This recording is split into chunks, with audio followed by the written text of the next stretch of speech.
অত্যন্ত কন্ট্রোভার্সিয়াল একটা ইসলামিক টপিকের নাম হচ্ছে জিহাদ।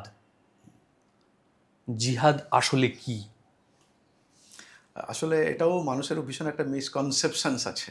হুম, এবং এটা ব্যবহারও করা হয় খুব বলছি চতুরভাবে। মিসকনসেপশন আসলে কি হয়, যখনই কিছু মানুষের, খারাপ নেবেন না, এটা বলতে আজকে বাধ্য হচ্ছি, আমাদের সমাজ ব্যবস্থায় কিছু শয়তান রাজনীতিবিদ আমাদের মানুষত্ব, কমন সেন্সগুলোকে নষ্ট করার কাজ করে চলেছে প্রতি মুহূর্তে।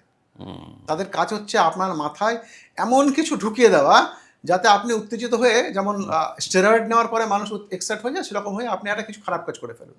জিহাদ শব্দটা একটা অ্যারাবিক শব্দ, এর বাংলাটা কি? ধর্মযুদ্ধ। না, একদম প্রথমে আপনাকে যেটা বলেছিলাম, আউযু বিল্লাহি মিনাশ শাইতানির রাজিম।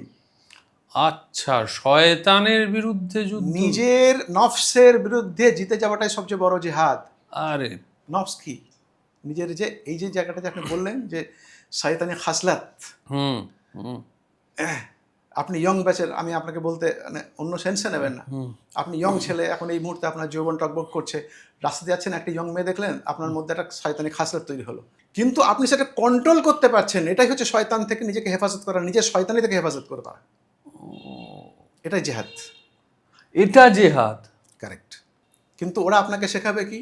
হিন্দুদেরকে মেরে ফেলো, এটা জেহাদ। হ্যাঁ, পরধর্ম। ভাই সাহেব, যদি এই জিহাদটা সত্যি হতো তাহলে 700 বছর কোনো মুসলমান শাসকের আন্ডারে ভারতবর্ষ ছিল, তাহলে তো সমস্ত হিন্দুদের কেটে কুচে সব জান্নাতে চলে যেত। হয়নি তো। হিন্দু সংখ্যা কমেনি, বরং বেড়েছে। মন্দিরের সঙ্গে কমেনি, বরং বেড়েছে।